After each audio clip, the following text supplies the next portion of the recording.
কেন পশ্চিমবঙ্গে এসআইআর করতে দিল?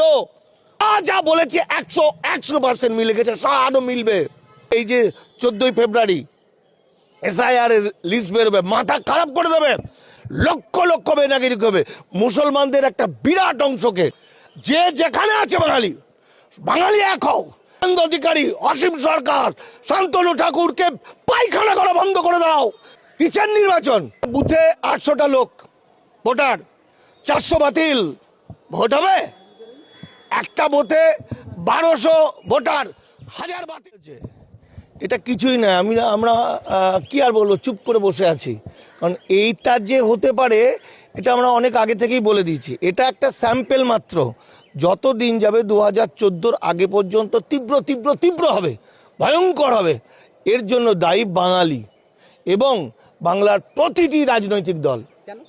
তার কারণ হচ্ছে, বাঙালি যখন দেখলো যে বিহারে মাত্র 315 জন অনুপ্রবেশকারীকে ধরতে, চিহ্নিত করতে, বেনাগরিক করতে, যার মধ্যে 3 জন রোহিঙ্গা এবং 78 জন বাংলাদেশ বা পূর্ব পাকিস্তান থেকে আসা মুসলমান, এই 315 জনকে চিহ্নিত করতে 83 লক্ষ ভূমিপুত্রকে শেষ করেছে, SC ST OBC মাইনরিটি, যার মধ্যে 22 লাখ মহিলা মুসলমান।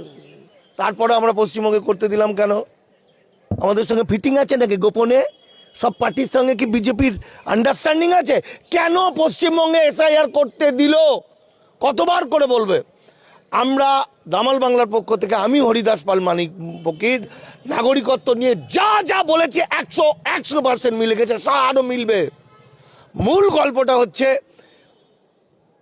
এই যে 2014-র আগে এই যে 14ই ফেব্রুয়ারি এসআইআর এর লিস্ট বেরোবে, মাথা খারাপ করে দেবে, লক্ষ লক্ষ বেনাগিরি করবে মুসলমানদের একটা বিরাট অংশ।